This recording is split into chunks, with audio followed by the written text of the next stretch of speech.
Patrimoine thématique en partenariat avec l'Anacofi.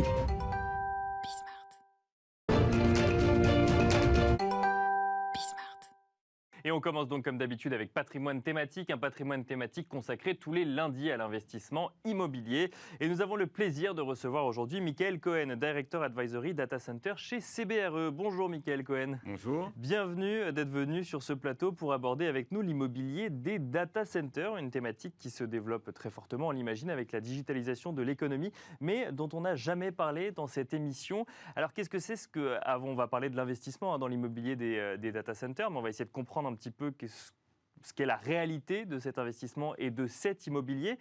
Concrètement, qu'est-ce que ça veut dire un immobilier de data center? C'est des énormes hangars de serveurs, c'est ça? Alors ça ressemble pas mal à ça, en effet.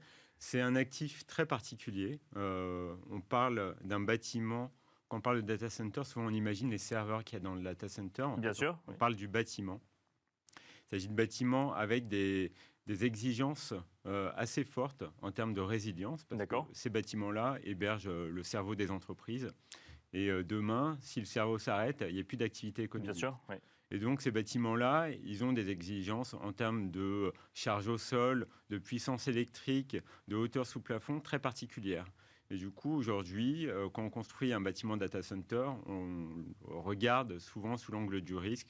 On veut que le bâtiment soit soumis au moins de risques possible et qu'il puisse fonctionner au quotidien, 24 heures sur 24. Alors le risque, on va y revenir. Juste avant, vous nous avez dit qu'il y avait des exigences assez particulières. Ça veut dire qu'on ne peut pas récupérer un entrepôt qui avant aurait fait de l'automobile ou de l'alimentaire et le transformer en entrepôt data center, par exemple. Alors ça se fait de plus en plus. D'accord. Néanmoins, il y a toujours des analyses préalables très poussées concernant les sols, concernant l'environnement, concernant la puissance électrique qui peut être acheminée sur le terrain en question.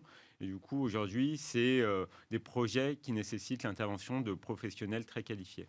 Et alors, vous mentionnez la puissance électrique. On imagine bien, effectivement, quand on doit brancher un certain nombre de serveurs au même endroit qui ensuite doivent envoyer de la donnée de manière régulière dans les entreprises, que c'est peut-être là la clé numéro 1, c'est être capable d'avoir suffisamment d'électricité pour les faire fonctionner 24 heures sur 24, les data centers qui seront hébergés? Oui, alors tout à fait. C'est la clé, l'énergie, c'est le nerf de la guerre dans le data center. D'ailleurs, on parle d'immobilier, souvent...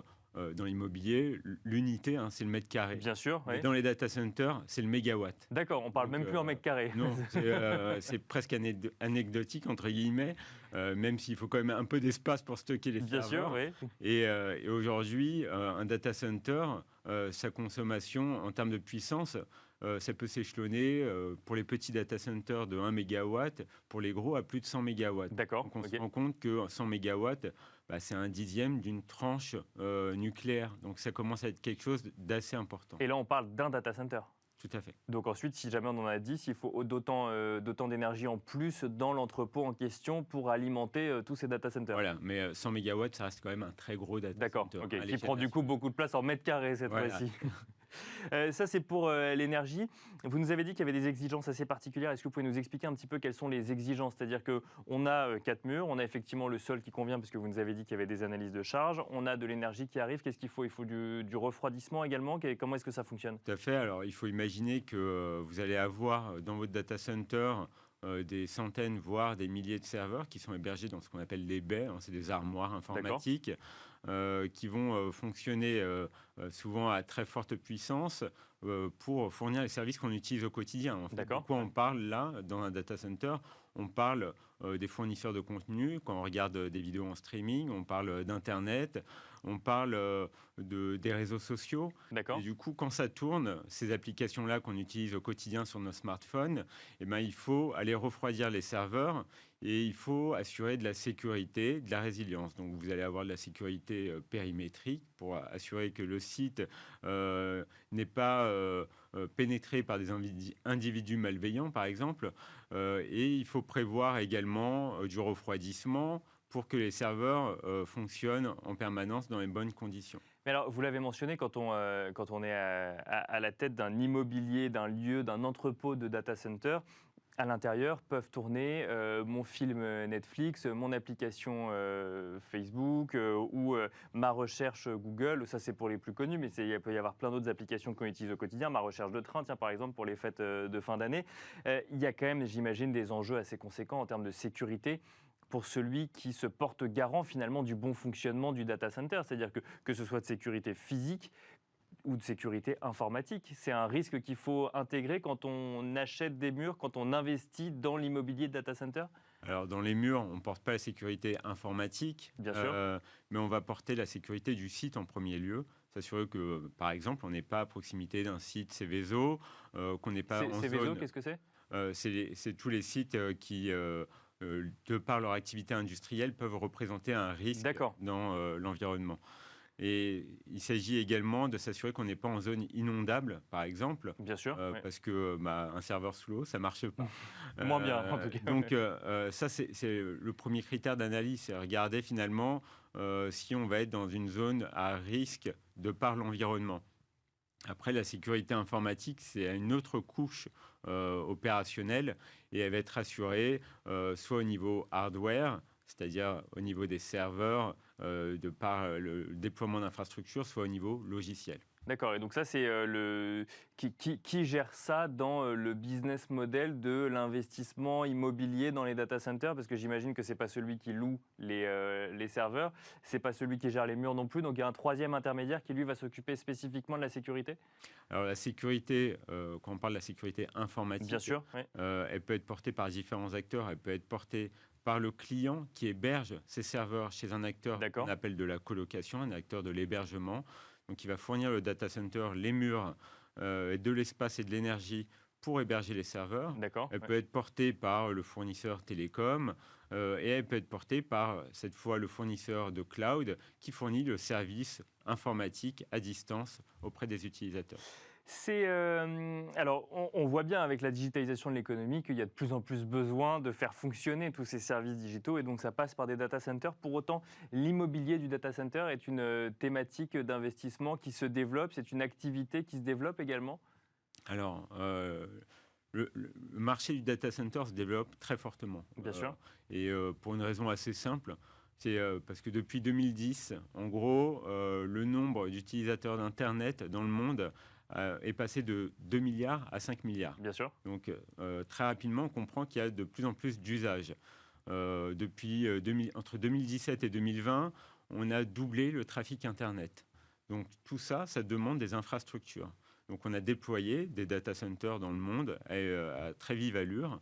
Et ce qu'on a pu constater, ne serait-ce que sur la dernière année, c'est qu'on a une croissance en Europe, sur les 4 principales villes, Francfort, Londres, Amsterdam, Paris, de 21% de la puissance mise à la disposition du marché. D'accord. On est passé d'environ 1800 MW à 2200 MW, c'est-à-dire 400 MW déployés sur le marché en termes de puissance. Donc ça veut dire que non seulement, effectivement, il y a cette montée en puissance, ça, on en est tous conscients, mais ça veut dire que les entreprises ne les intègrent pas forcément chez elles, mais que ça crée un nouveau marché qui est celui de la mise à disposition d'entrepôts de data centers. Tout à fait.